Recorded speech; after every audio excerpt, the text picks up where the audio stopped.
We've jumped in. Happy Saturday. Mm-hmm. Big Eddie's back big time. The on-ramp today was about Big Eddie and how Big Eddie rolls. Big Eddie's a machine, eh? Mm-hmm. Big Eddie is a machine with lots of moving parts. And I have to tell you, I'm just a little piece somewhere inside of Big Eddie, but I'm feeling the heat of that machine. I'm feeling the heat of that machine. It's not burning me out, but it is very interesting to s- to understand some of the inner workings Mm-hmm. of Big Eddie. Once or twice this week, I actually, you know what I did? As I was sitting, as I was sitting, um, I'm not going to tell you. I can't give away too much because I'm not interested in doing that today. As I'm doing my work, twice this week, I closed my eyes and I visualized my classroom of primary kids. Just to feel connected to the ground again. Just to feel like Mm-hmm. just I don't even know what to say. I needed to feel grounded because when you're in that big machine, you can grow wings and be lifted up into the air pretty darn fast and forget what it's like to be on the ground. So Red Bull, Red Bull. Red Bull. Yeah, I didn't drink any Red Bull this yeah, because I didn't need wings this yeah. week. It's the Red Bull Yeah, yeah, yeah. bullship moment. Yeah. So I grounded myself a couple of times, All right. and I have to say it doesn't hurt to come home from work and listen to my wife's experience and what's happening in the classroom. Mm-hmm. Which then I'm like, well, I'm glad that I'm not doing that this year. I'm doing something different. So, Mm-hmm. man, it's so interesting. It's so interesting.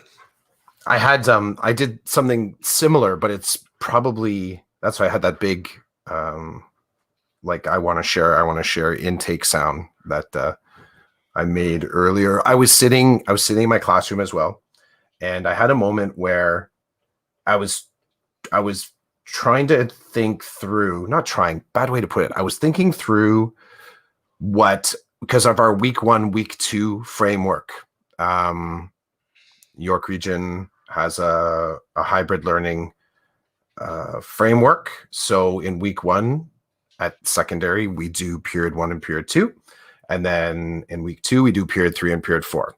And we do, it's like it has a feel of like a quadmester kind of a style.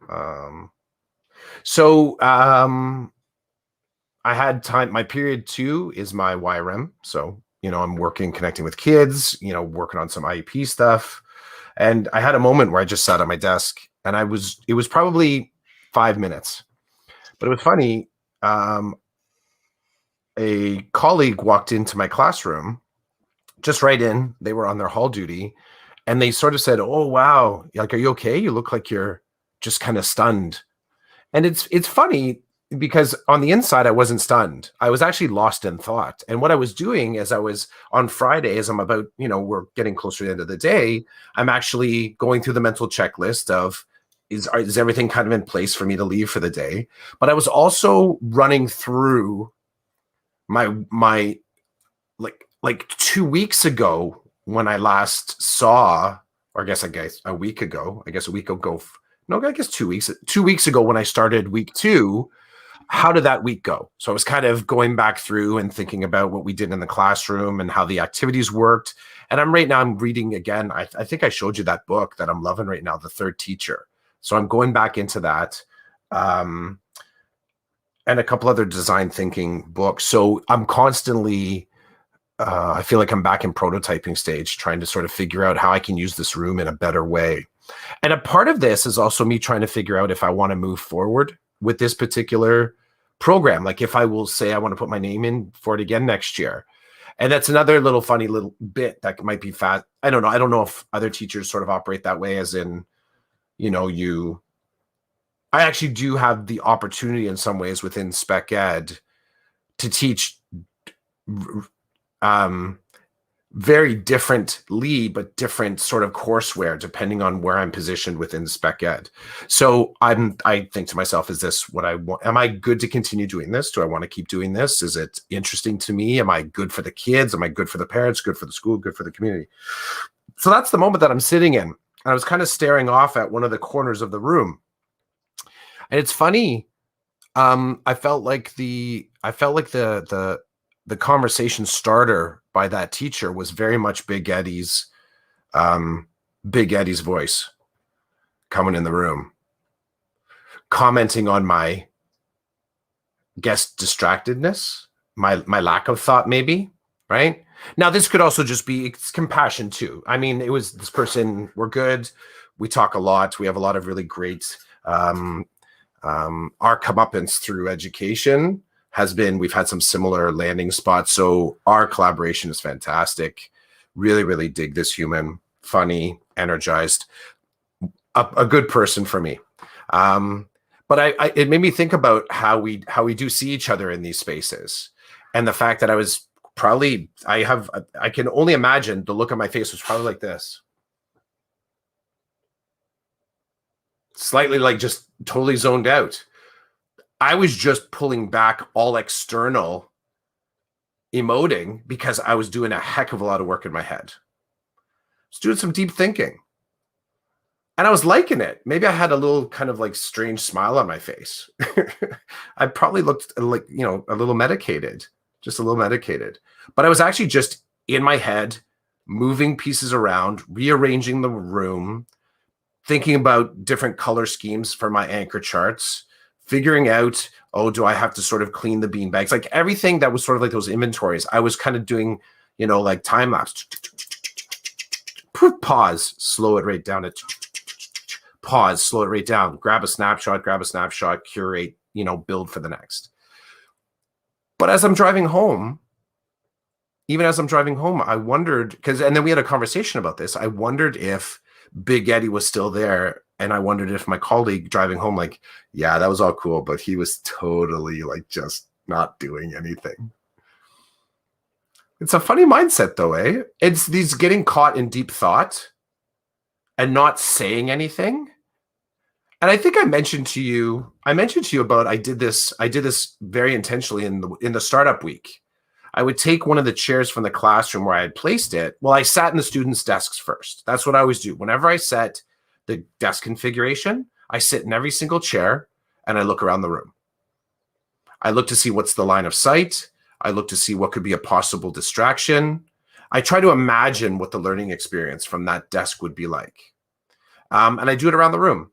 And throughout the week, I might just walk and I'll sit and I'll start to do, I was putting my laptop on a desk and saying, okay, if I were doing this task, I'm trying to tap into, I'm like forecasting, right? Prognostication, like what's this going to be like for the kid? But it's also for me because it's hard to sort of empathize when you're with your design, when it's only in your head, it's on paper. Like you almost have to be in the middle of your own design. So I really appreciate that. And I spent the first week, every time I put something up, every time I was close to the page, putting something up on the wall, I'd step back far enough to see it at a distance. And then I'd sit in one of the seats in the class to see what that meant. Even the calming room, I have on my computer, well, the sound system is on my desk. So I have like a speaker system and stuff like that. So I put something on the speaker. It was actually one of my morning meeting things that I share with the family. So I press play. So it's kind of like just me talking. And I went into the calming room and I closed the door. And I sat in the far corner and I listened to how my voice in the classroom would sound through that door. There's a whole lot of just like, they're sort of like I'm going to call it my tools of the trade. I don't often kind of talk about this part, and no one ever sees me do it because you tend to prep in isolation. We don't tend to prep and design in public. So maybe this is the last thing I'm coming back to, which was a bit of a surprise, that I was caught in that design moment. I was caught in a sort of vulnerable kind of a moment because I really was like, my brain was not there. And I actually didn't even notice, considering where I was sitting in the classroom, the desk, I was sitting at my desk because from my desk, I can see about 90% of the class, including into the calming room, and the door to the class. I didn't see the person walk in. So I had actually almost to a degree kind of shut down my visual feeds. I was so backed in and inward looking in my brain. Um, Now I'm going to do this again. I know I'm going to do it because it's my process. This is how I imagine through the whole course. And I'll time travel. Like I will get like 2-3 months into a school year, kind of Sudoku style, and kind of forget how to get back. But it's the pursuit of, it's funny. There's something in my brain that thinks you're priming yourself for what's to come just by trying to imagine that through line all the way into the end of the class. So it's not just about if I sit in that desk and I'm looking at the white erase board, I'm not just like, does this work for this particular lesson? I think to myself, at what point would I maybe not tolerate as a student sitting in this particular seat, looking at that one view, listening to that one teacher in that one way, the student beside me in that one way. So I'm trying to think of like, how do I do the tossed salad kind of a mix, right? I got to mix this up a bit. But definitely a moment of vulnerability. Somebody walking in and Big Andy's voice booming on the loudspeaker. Wow, you are so zoned. It's funny. But I'm going to do it again. I'm going to do it again for sure. I appreciate you sharing your process, and I find it fascinating that you sit in every desk and you look around to make sure you understand um, that vantage point and what it's going Mm-hmm. to mean to the person who lives in that space. That's really cool, and it sounds so simple, yet I've never considered it before, and I think I will. Um, the next time I'm setting up a classroom, I will do that. And let me tell you, I am really hoping that the next time I work in a classroom, I don't have to wear a mask.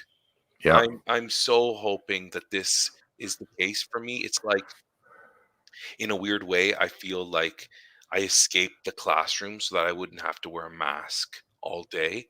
But it's ironic because when I'm at the board office with my team, I wear the mask. I wear the mask the whole day. I mean, I dislike it, and I find times to take a break from it, but I'm still wearing the mask. I just don't have to do it in a elementary school setting every day. But I really hope, like, as I listen to you talk about how you set up your class, it makes me think of how what I will do differently when I set up my class.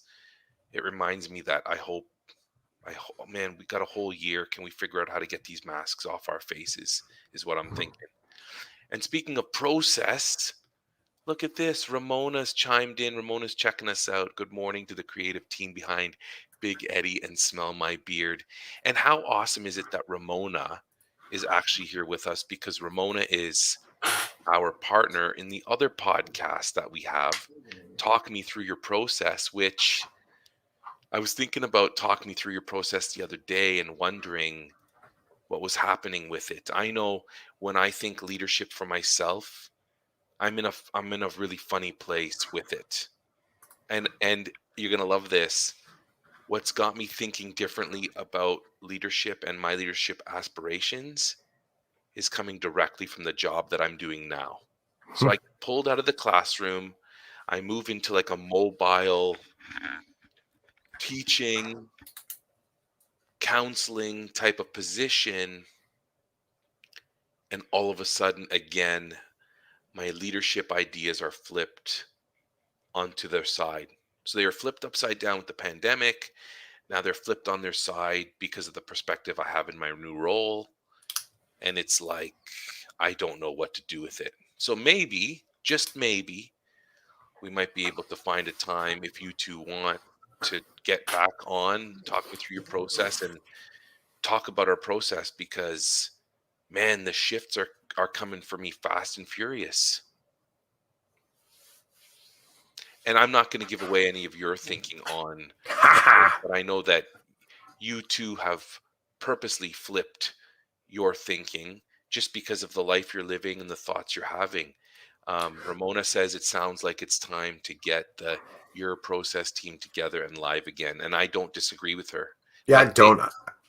I'm good. We can definitely make that happen. I will say one of the things that has also that I've allowed in is mentorship. Really, really let in mentorship. And it's funny that sometimes I think with mentorship, at least from what I've noticed, it can feel like I feel like I'm craving an instruction manual. Like I'm kind of looking a little bit for a checklist that I somehow it's almost like the reciprocity part of mentorship. Um and I mean I'll give props the to the team over at the mentoree, because they, I think, connected with this about the reciprocity and understood that ageism is a huge part of our assumption frame with mentorship. Like somehow just because you're older and further into a career that you're positionally empowered to be the mentor, and someone who's maybe younger and fresher and greener in the perspective or position has to be the mentee. And I think I've had some moments where I've accepted that mentorship and wisdom can come from more spaces than just the person I'm talking to or hoping to talk to, or the people that I think I should talk to because they're already in those positions. That's kind of like step one. The second part to it, though, that has had more of an effect on me is not looking for so much, like reducing the volume, and not like auditory, but the amount of space something takes up. And I spent 2 months with a statement from a mentor of mine. It just stuck in my head. And every time that because my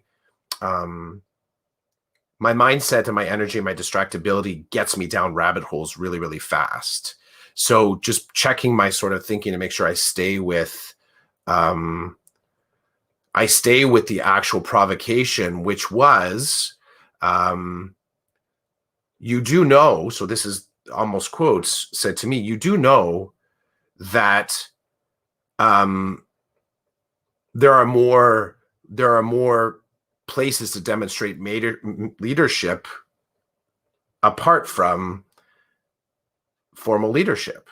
And this kind of goes without saying. Like that t-shirt, I mean, you can buy that t-shirt 10 years ago off of some place on Pay for Teachers Twitter, right? Like that's the reminder about leadership. But again, it's only a rule and on a checklist until you can internalize it and connect it with your context, what you're going through.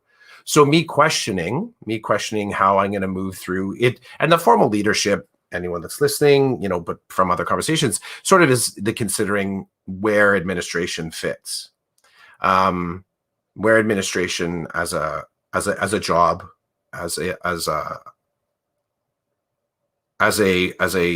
next step fits in my thinking. And part of what came out of spending time with that question or that provocation was that I don't have a calling for administration. I have a hunger and drive, but I don't have a calling. And I've come to kind of understand that and accept that and let that sit with me now. Because if I don't have a calling, I've started to question my investment in sort of chasing that ghost. Do I think I can do the job? I believe I could. I need leading. I need more training. I need more mentorship, but I do believe I could do the job. Could be completely misguided. Think I could do the job. Need more training? Yep. Need more resources? Yep. But I don't know if it's where I'm supposed to be. In some ways, I've started to compare it to, because I've been involved in student success, alt ed, special education, guidance, a type of co-op that's done through alt ed called supervised alternative learning, tech, taught summer school. I've had a lot of different experiences. Technically, I've done them all well. As far as a calling goes, I'm not called to teach geography, but I'm teaching it next semester. And I've started because it's part of the program that I'm in. I know that I'm not called to teach math, but I taught it last year as part of the grade 9 learning strats program. Did I enjoy it? Yes. Was there a part of me that always felt like there was a distance? There was just a distance there that I couldn't leap. It was too I couldn't get there. I couldn't get to making it feel like I should be teaching that. That same feeling and reflective moment is happening with admin. That it could be a job that I can do technically on paper, but I'm not sure if my heart would follow. I'm not sure.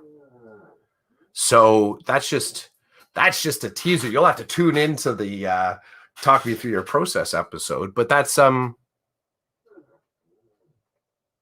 it's funny because this is a part of this is a leadership conversation, if we want it to be. Because you come out the other side, it's like, okay, great. Now what? Now what? I love how you talked about, you know, you don't feel that you don't feel like you're being called to teach geography next semester. And I love that because it makes me think about the work I'm doing right now. Hmm. And at this very moment in time, I do feel like I'm being called to do what I'm doing, which is really cool because I think what's going to break me is all the politics that go around the work that I'm called to do. The politics, the hands in the pie, like there's a lot that goes on with the role I'm in. I'm starting to see that more and more because I'm being Hmm. exposed to you know, it's really cool when you talk about collaborating with stakeholders. It sounds really good until you start to collaborate with the stakeholders and you start to see that you bump up against all kinds of barriers. The bumping, it's this is the best way for me to describe this. I love bumper cars, the ride at the fair, bumper cars. I love bumper cars. And ever since I was a little kid, there's something about that feeling of getting in the car and holding the steering wheel and knowing that you can put your foot pedal to the metal and drive that car independently. That is awesome. And every time I see bumper cars, I say to the family, we're doing bumper cars. But then when you're in the car and you're driving, the first I don't know how many seconds are awesome until you get hit from the side and from behind at the same time and you're jolted, right? You're constantly so you've got this excitement of, hey, I'm driving this really cool little car. This is mine to drive. But you can't get anywhere because you keep getting smacked left, right, and center with the same people who are as amused to be in that little space with you. And I've seen kids jump in those cars with the biggest smile on their face, and at the end of the session, bawling, bawling. They've, I don't want to use the word trauma, but they've been like, I didn't know I was going to get hit from every Injured. single They've been side. injured. Yeah, they've experienced part of that process that you're not going to leave unscathed in bumper cars. And when you talk about collaboration and you extend the number of groups connected to that collaboration, it's messy and you can find a lot of satisfaction and joy from the messiness. But again, do we just ignore do we ignore the people getting hurt? Do we ignore the difficult parts of it? I feel if you do, then you're not honoring it. Yeah, I think more comes out of it to say to people, you know what, I don't think what you're saying there is fair, or try to look at it from my perspective, or people saying to me, you're not seeing this from my perspective. I need you to look at this from my perspective for a minute, right? Um, but it's bumper cars, yo. It's decoded bumper cars. Um, everybody wants to talk about it, but once you get in the thick of it, it can get messy and it can go in different ways. Like my team, three people, and when we get into it, it's hardcore, and it's only three of us. What happens when then you involve parents and students, the people at the heart of the work I'm supposed to be doing, and other stakeholders in the high school that have their own role to play in the high school? Like it gets messy fast. It gets messy fast. I'm not saying it's horrible, but I'm saying let's not ignore that people do get hurt and not everybody can have their way. And that's just the way it goes. At the end of the day, you hope that the kid gets what they need. Because if they don't, then what's the purpose of any of this? But anyway, yeah, decoded bumper cars. So Ramona, hashtag smell my beard, hashtag Big Eddie, hashtag decoded bumper cars. Yet yesterday we were at the skate park. I, My kids have taken to wanting to go there on Fridays, which is really cool. It's really cool. On one hand, it's a funny moment when I'm around other parents, or my colleagues are like, so what are you doing on the weekend? And like, we're going to the skate park. And then they kind of go, oh, are the ice rinks open? And I'm like, no, say no, it's not ice. It's skate park is like skateboard and scooters. So like, oh, that's a thing. And then you sort of say, yeah, we like to go to one in Uxbridge. It's cool. It's a pump park, which means it has like a street course there, as well as kind of like an endless looping trail that you can go around. And the pump part means that it's really nicely paved.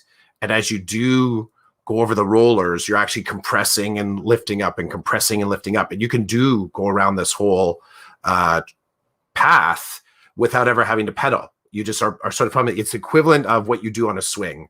I think it's the same physics, as in you sort of like, as you come forward, you're bringing your legs forward and you're going to swing farther that way. And as you go backwards, you're pushing your legs backwards. So you're increasing your momentum.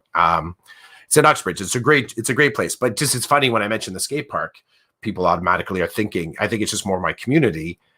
They're thinking hockey, which is cool, or maybe figure skating. I don't know.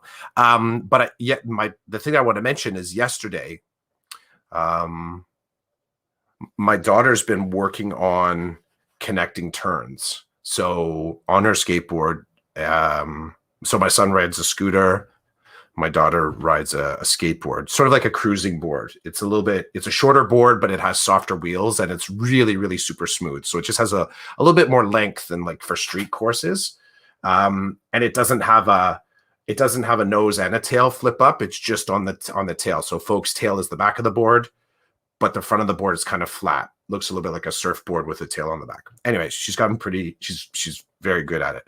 But she's been doing the upper part of this loop, which is fairly flat, with only a few compressions to go through it.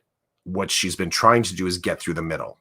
And in order to get through the middle, I guess if you have to imagine the turns on the upper are flat, and really you've got 90 degrees to make the turn.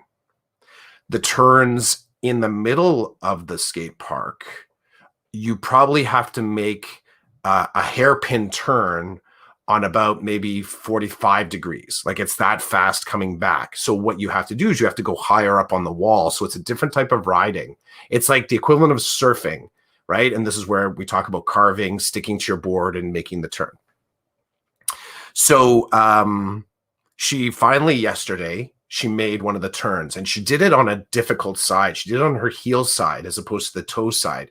So when you do a turn on a sidewall on your heel side, you're kind of blind. Like, you don't necessarily, like, you have to look right. If you she rides with her left, she rides goofy foot, so left foot forward. So she's looking over her left shoulder just to make sure that turn is there. It's different than if she were making a turn on her toe side, because she can see the whole turn that she's going through.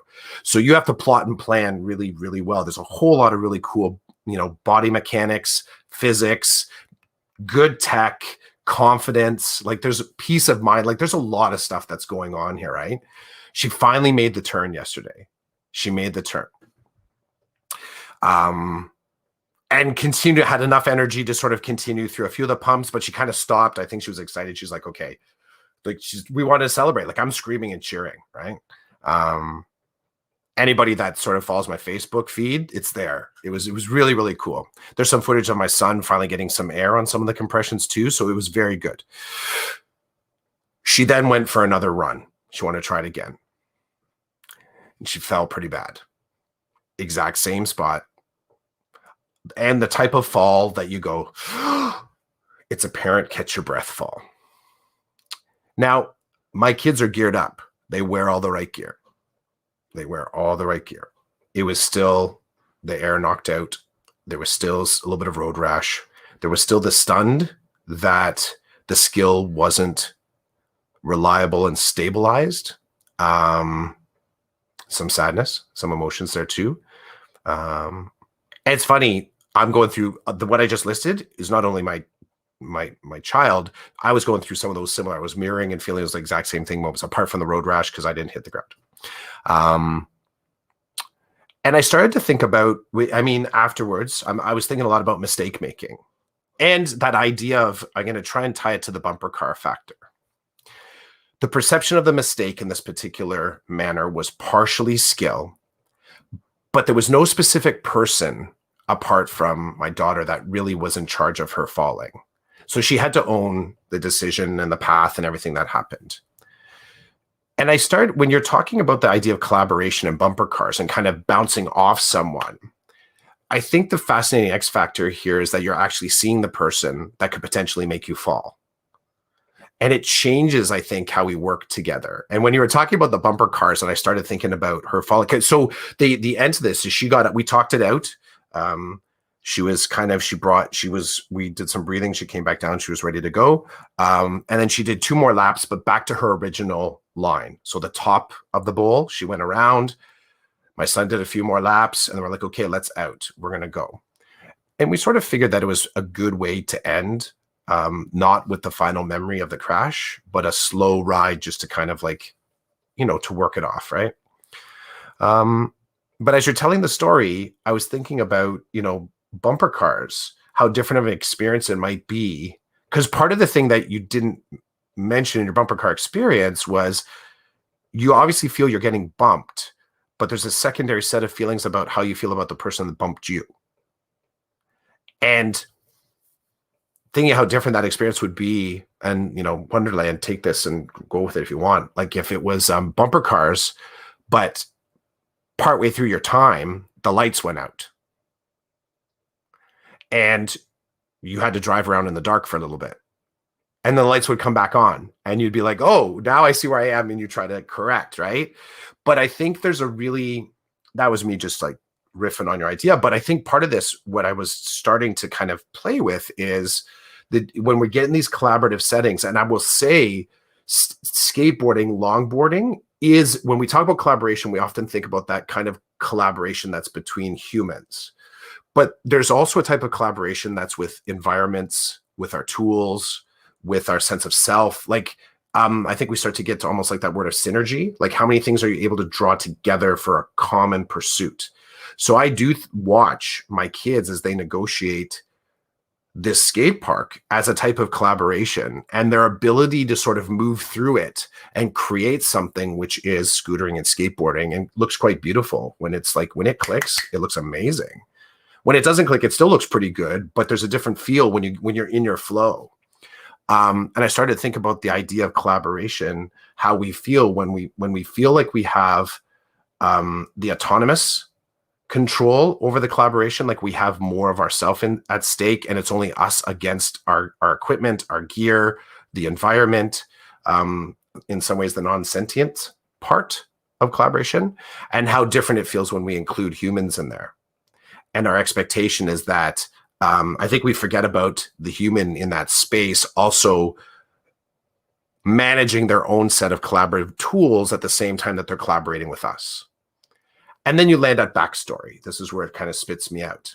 So I think part of what Big Eddie does a really great job of doing is keeping us from really, really seeing other people's backstory and how it's feeding into any given moment with each other.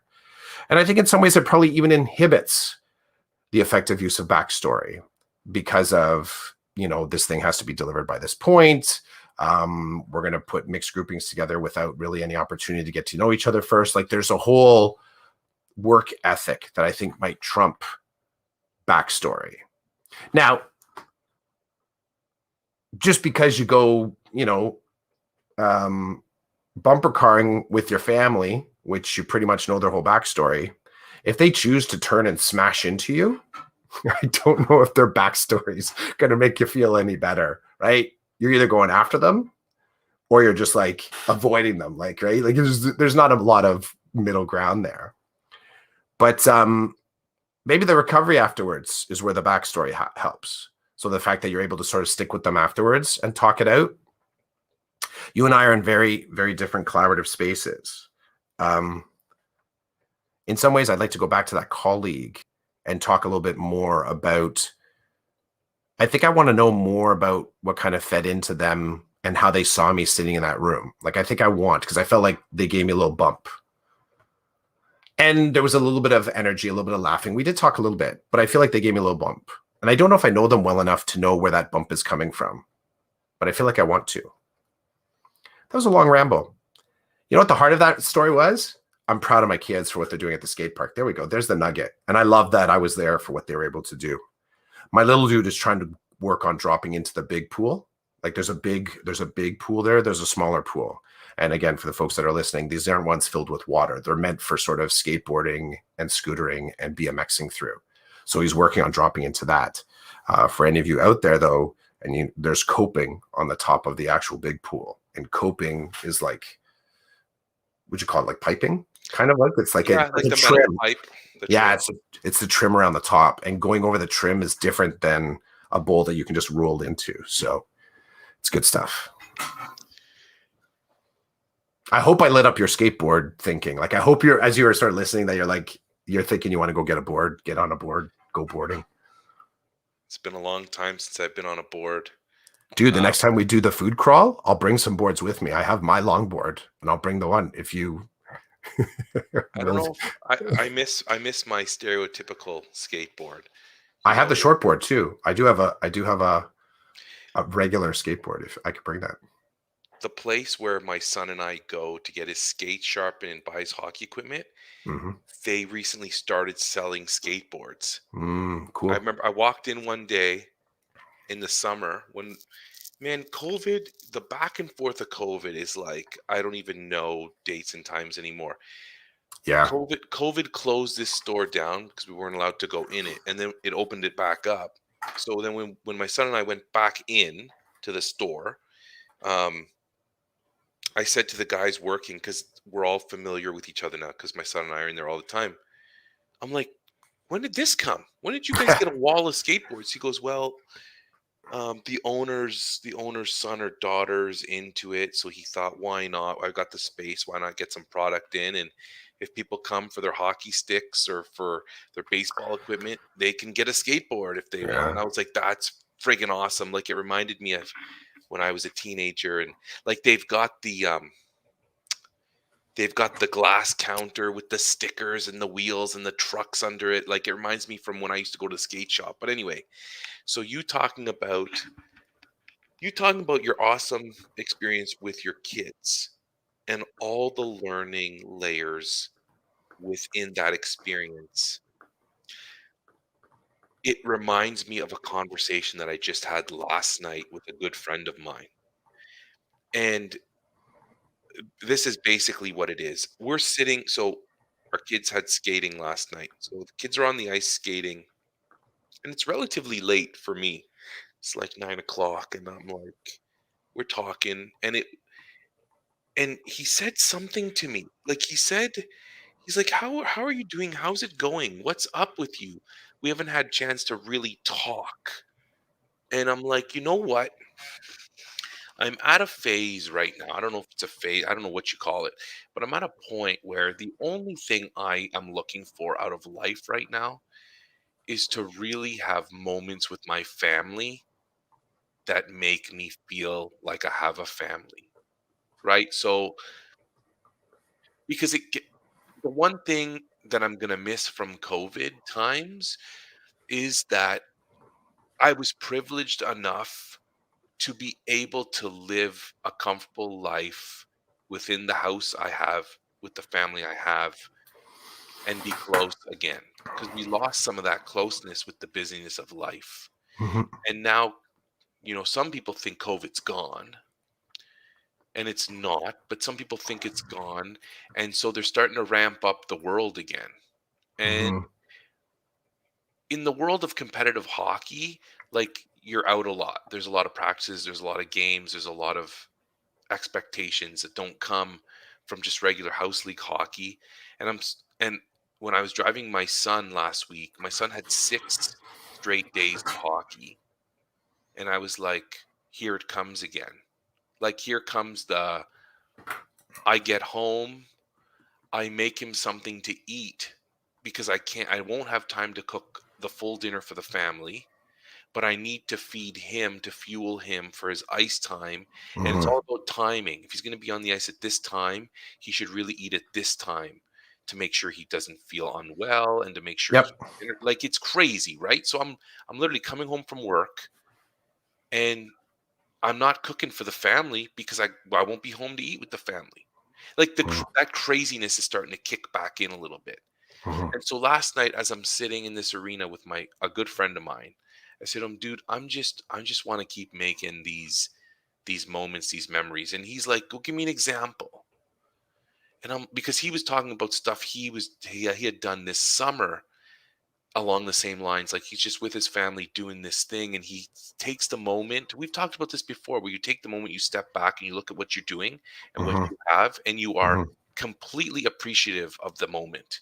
Yep. You fully understand that this is a moment that you need to capture this moment because these are the things that at the end of your life, this is the currency that you have as you leave. And you also know in that moment, which is the sort of life and death, dark and light, good and bad, that this moment will never happen again. So existing in it gives it dignity, right? Like you know that it similar things will come around. That type of presence and mindfulness takes a little bit of practice, but I think people have they connect with it. They connect with what you're describing. Yeah. Even when you say you have an experience that won't happen again, this is the beautiful thing about life because my kids will have those experiences and because they're kids, they don't understand that this experience may never happen again. So Hmm. they experience it and they think I can't wait to do that again, but they don't necessarily know that it may never happen like that again. Like it's okay, I'll give you okay, when we were in the middle of COVID and my wife and her sister rented a cottage and we had that beautiful cottage in the middle of nowhere that that's the cottage that I went to where I got to visit you in Newmarket. Yeah. Yeah. Yeah. I was thinking about that cottage the other day. I don't know what I was doing. I think I was stressed out about something and I just stopped and I thought about that time. And oh my God, in the middle of this horrendous pandemic, we found a place where we could be normal again and have all kinds of fun and make all kinds of memories. And then, it was one of those things where everybody was like, well, we'll come back here next year. We'll do the same thing. And then my wife finds out that the people who own the cottage are not renting it out anymore. And it's Mm, like, so all these things we did that the kids think we're going to do again next year, it's like, no, we're not because we don't have access to this place again. I yeah. knew that. Like as an adult, I know milk it because you don't know if it's ever going to happen again. It's funny, and I think probably the one of the criteria of being the parent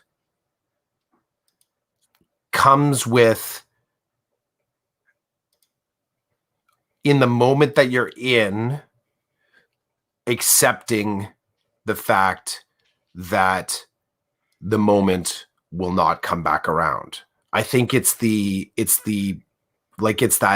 gift of a child that as they're saying it, like they're not saying they want to be at a cottage like that. They're not saying they want to be at a lake like that or have it's not a comparison. It's a craving. And that's really, really different because they want the exact same marshmallow, music, fire, conversation, jokes, connection that they're having right now. And there is no other way. That is what they want. And we see this all the time with sort of like students as well. That we give them a simile, we don't give them the actual. and kids are looking for the actual. I think as an adult, we settle into the simile. We settle firmly into the simile, and that's not necessarily a bad thing. I think that's just how we mature into the world. It's a little bit of our wisdom, um, and it's not the next best thing, because every single thing you like is the best thing, but you recognize that adults settle into the simile. We don't have the privilege of accessing the actual in the same way anymore. It's not the same. It's similar, but not the same. uh, Even even at work, like in my new role, yeah. I'm finding those moments and I'm recording them. That's Yeah. the cool. Like I was telling my coworkers. Um, so we walk into the board office, and they take the elevator up, and I'm like, I'm taking the stairs, and they're like, why? I'm like, because I want to experience this building. I don't want to walk into the building, take the elevator, walk down the same hall every time to the room where we're meeting. Like I want to take the stairs. I want to like see what the second floor looks like. So I'm that dude, right? I'm probably going to end up somewhere in the board office where somebody's going to stare at me and be like, "What are you doing in this corner? Who are Hey, you?" Hey, Rando. What are you Right? doing in here, you What are you random? doing here? And this is funny. I got to show this. So Irma Luis says yes, the stairs, because Irma works at the board office too. She's our Hey, intake Irma. consultant, and yeah, like I want to walk around like the third floor. I'm constant Mm-hmm. that's where like I'm housed. I'm like experiencing different corners and stuff because I'm like, what is in this corner? Who works over here and who works over here, and Mm-hmm. um, I wanna There's put something gleeful, eh? Like that's the yes, word. Like you're gleeful. You're like peeking around corners, and it's that balance between what if I get caught and I have every right to be here? I'm a board employee. It's right, glee. It's pure glee. but it's even if we could take it to the next level. You're gonna love this. I know you'll appreciate this. I don't know if Irma chime in if you know what I'm talking about. So the one day my team and I we were leaving for lunch or something, we walked. I said, "Let's take the stairs." Like I'm not.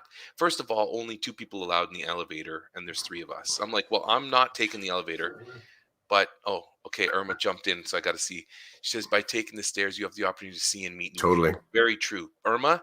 I'm not interested right now in like purposely walking into people and saying hello, but I hear what you're saying. So I'm like, let's take the stairs. So we take the stairs down to the street level, and then I see the stairs keep going to a basement. So I look at my team and I'm like, when are we going to the basement? And they're like, what are you talking about? I'm like, this friggin' building, which is an old high school, St. Mary's High School, it has a basement. Like, I got to get down there. And they're like, what are you going to do in the basement? I said, I don't know. I But don't know yet. I want to go to the basement and I That's want to awesome. see what's happening down there. Mm-hmm. And they're laughing at me. I'm like, so I'm thinking now, the basement's got to happen either before my workday starts, lunch, or at the end of my workday, because Mm-hmm. I don't want to be like, dude, like it's 1 o'clock. Why aren't you working? I don't think that will happen, but I don't Right. want that to happen. So So you do the basement on your time. I'm gonna do the basement on my time, and it's really cool because I told you I have like this little thing called a fob, right? It's like Yeah. the key that activates doors. Yep. My fob works at the board office. I'm still like that's still whacked to me that I can walk up to a door that I've seen many times over the years when I'm at the board office visiting for a committee meeting or something. There's my real fob won't open the door. Mm-hmm. This fob will. And it was really funny. One day after a meeting with my SO, she's like, okay, we need to go to wherever. I'm like, okay. So we start walking. They're like, Roland, where are you going? I'm like, I tried my fob on that door, it won't open. And they're like, the SO's fob is going to work. So, she gets in, and all of a sudden, I'm in HR, and I'm like looking around like, oh, this is HR, and my fob won't let me in here, but my SO's fob will let me in here. And it's just that.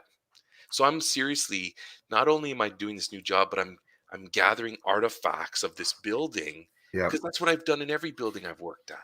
Right. So when at St. John's, I know what the basement looks like. I know what some of these rooms look like because I've been with the right people to let me in and to show me, oh, this is what this part of the building looks like. Hmm. I don't know what's up with. I think that's a little kid thing in me. I think like as a kid, I loved in my school like what's behind that door. How come only certain people? What's Hmm. behind that door? And now I'm that guy that's in these places, and I get to see what's behind the door. So um, you're reminding me of like I'm all about collecting these artifacts Hmm. that I can use to get me through moments where I'm not feeling good. Hmm. And like I don't know what happened the other day, but I went right to that cottage up near Newmarket, and I was like, when I came out of that, I was in a better place. Hmm. And I was like, well, some days my work is going to be great, some days my work is going to suck, but the end of it, I'm going to come home and all I got is this, what's around me and the people that are with me. So anyway, that's what I told my buddy last night at the rink, and It's good. he was like, the way you put it is exactly like how I've been living my life for the past how many years.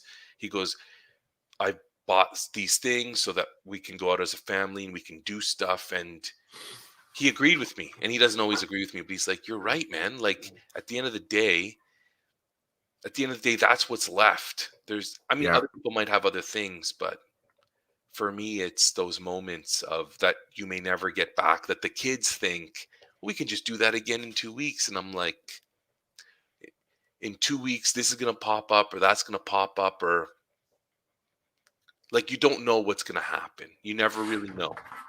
I love I'll throw down a little bit of stoicism. I know it won't come back, so I don't exist in the hope that I'll have that moment like that ever again.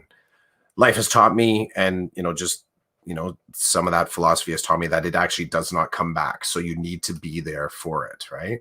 Um it brings to mind too a conversation, Jen Mac Brown. I haven't connected in ages, but she told me a story about, I think she calls it something like one more one more ride at the fair, or one more hour at the fair. And it's almost a little bit of the dark side to what I'm talking about, making sure that you're there and present. It's when you hit that moment at, let's say, you're in this fun event, you're doing something that the family's really, really loving. And so you say, just one more of something, another hour, another ride. And then you may find statistically that the actual better experience stopped an hour ago and you actually should have left. You're sitting in a 3-hour line of parking, or someone gets hurt, or you're feeling a little queasy because that extra corn dog that you ate and that one more hour, that your instinct to leave, you should have believed. You should have believed that the moment actually was done.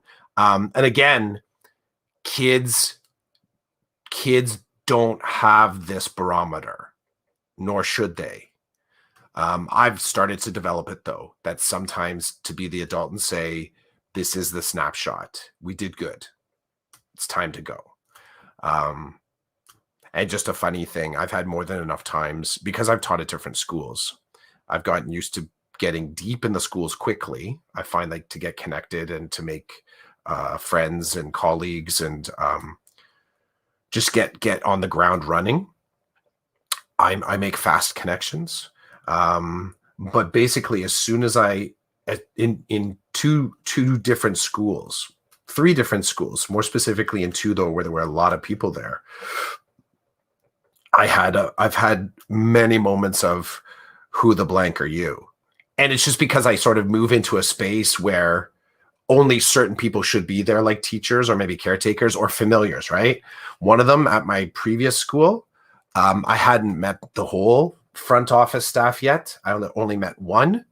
Um, and I came in one day, and when you walked into the front office, there was a sort of an island filing cabinet that snacks were always on. So I walked right in past three staff administrative assistants directly to the snacks. Like, I walked in the office, went to the snacks, started leaning there and just eating.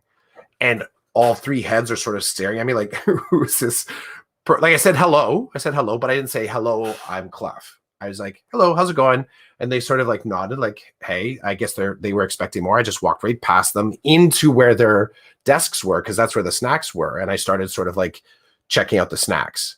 And it was a very funny moment because then the individual that did know me came from somewhere in one of the back storage areas and like, hey, how's it going, Clough? Good to see you.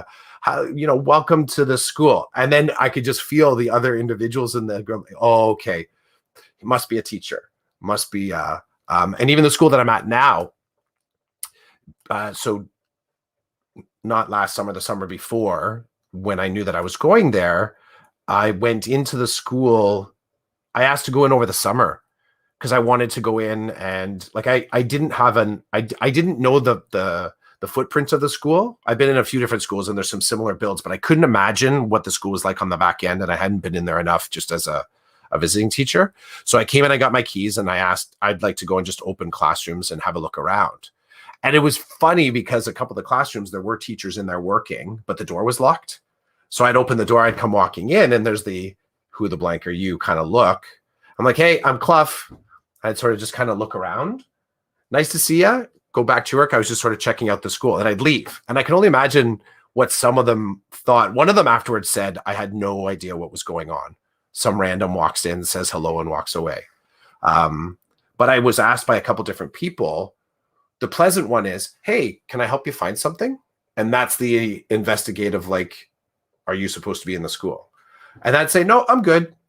And then they'd sort of stare at you. I'm like, I got keys from the front office. And then that usually is like okay, you ain't getting keys unless like you're approved to have keys. But I like that moment. I like that moment of your thing about the curiosity.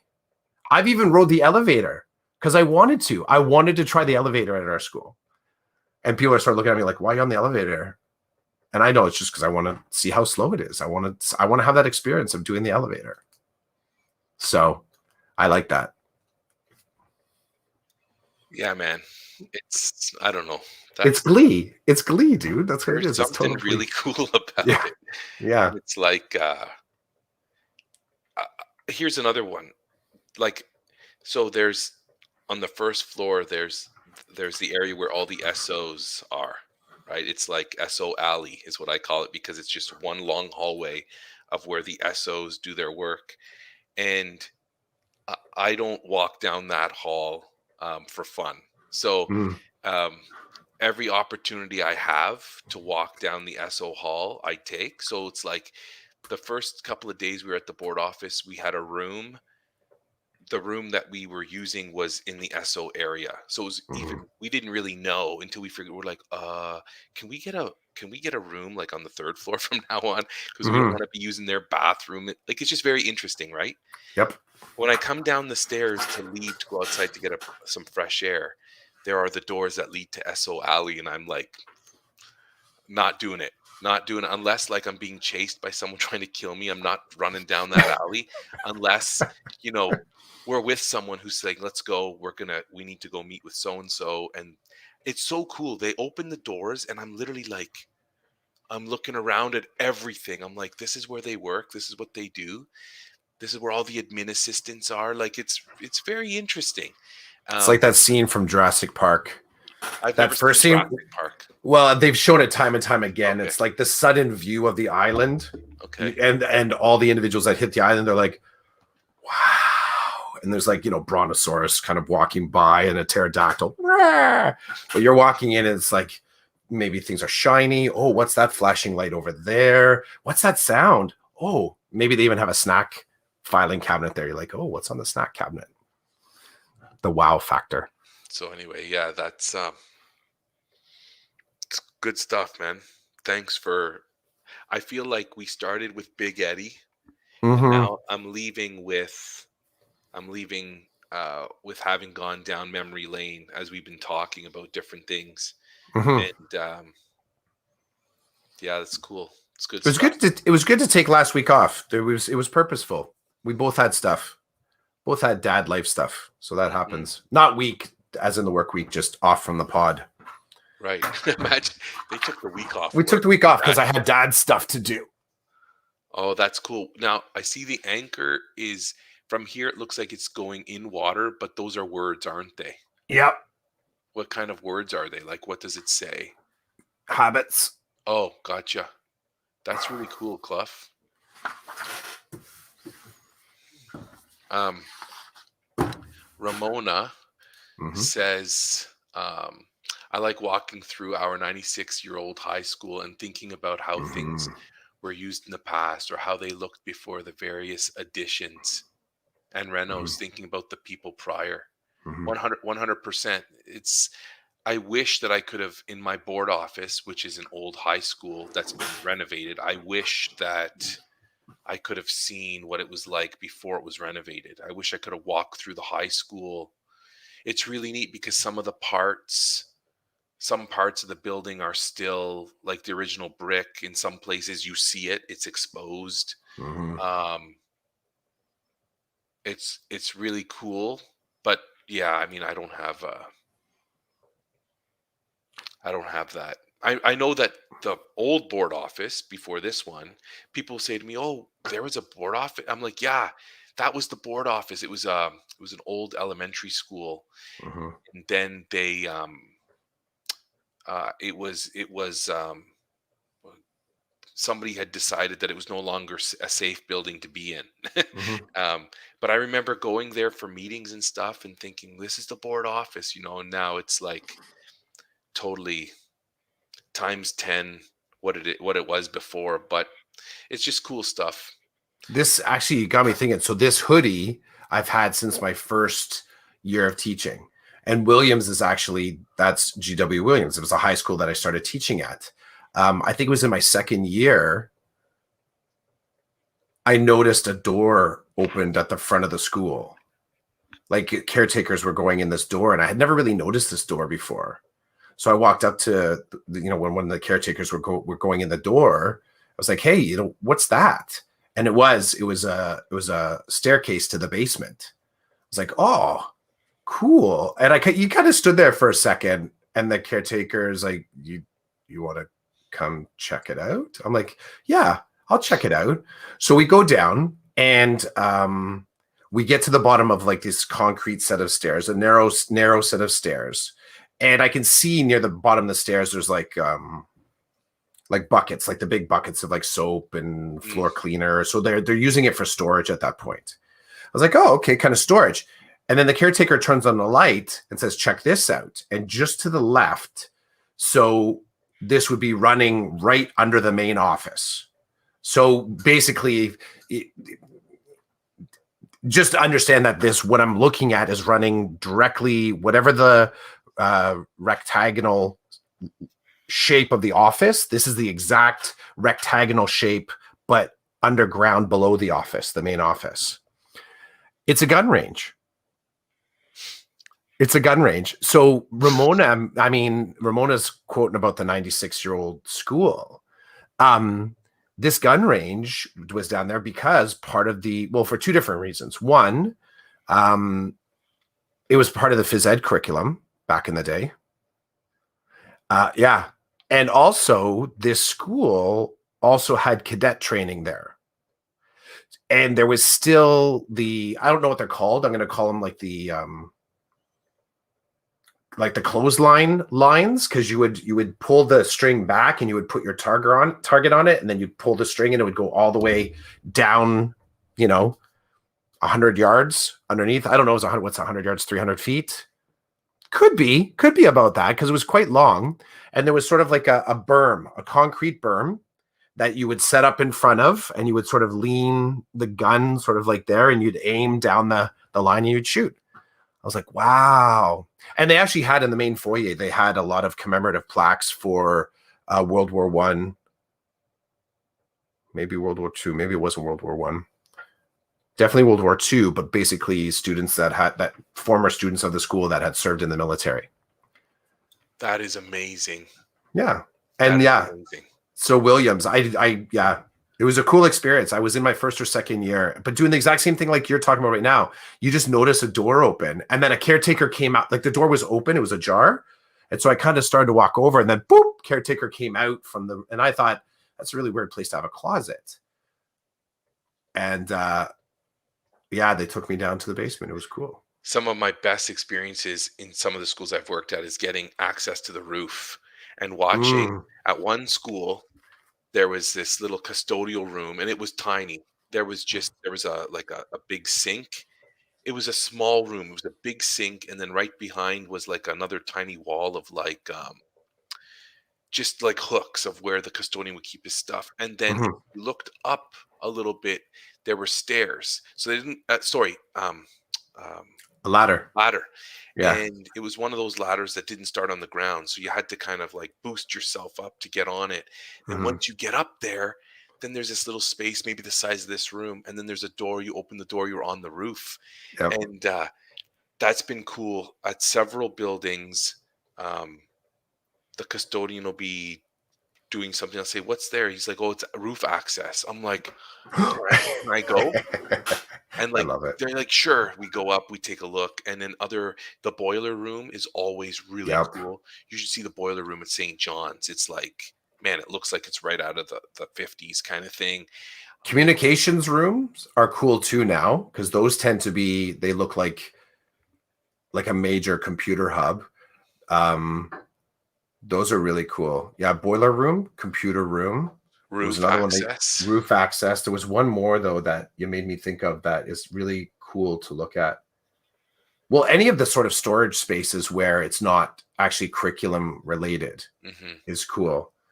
Heck, even being able to see the caretaker, like where the caretakers, like where their staff room is, mhm, like to yeah. see where they sit and they have their meetings, like to sort of know of those spaces. You got me thinking. Now I'm starting to get a deeper understanding of why you like using your drone, Mm, because it's a way to experience those spaces.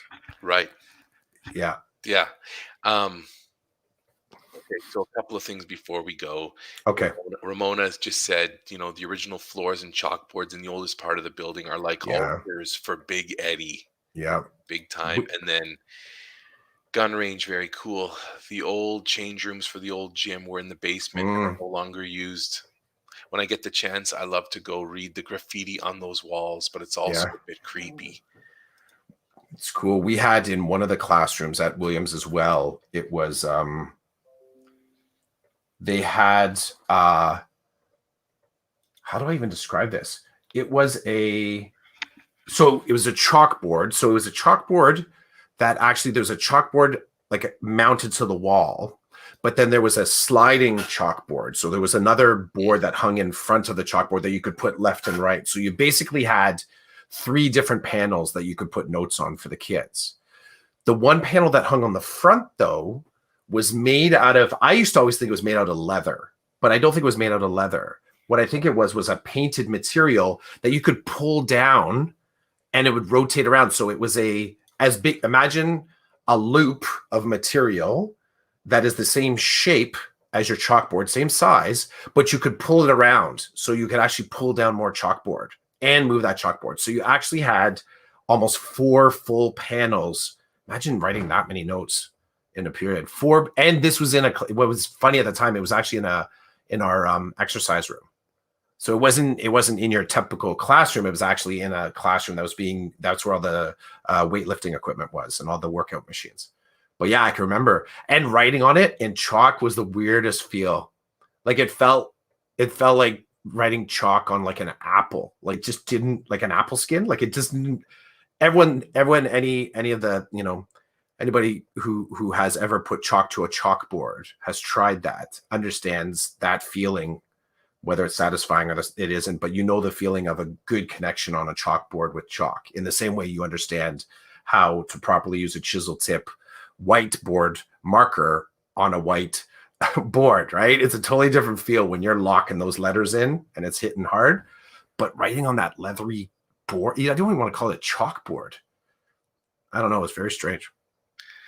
Thanks for that memory. Yeah, no problem, man. Thanks for your time today. You're welcome. Yeah, last weekend was dad stuff out of the wazoo over here. Mm-hmm. Um, a little bit high stress too with hockey tryouts, but all that my son's landed in a good place, so it's all good.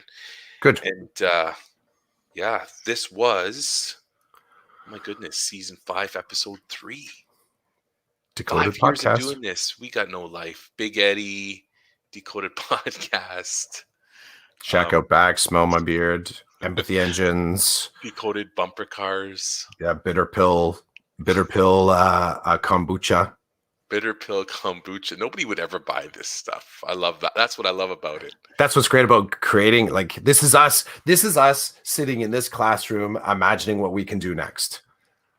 Anyone listening in, it's like those two are just so lost in thought. We're like, no, man, we're mapping out the future.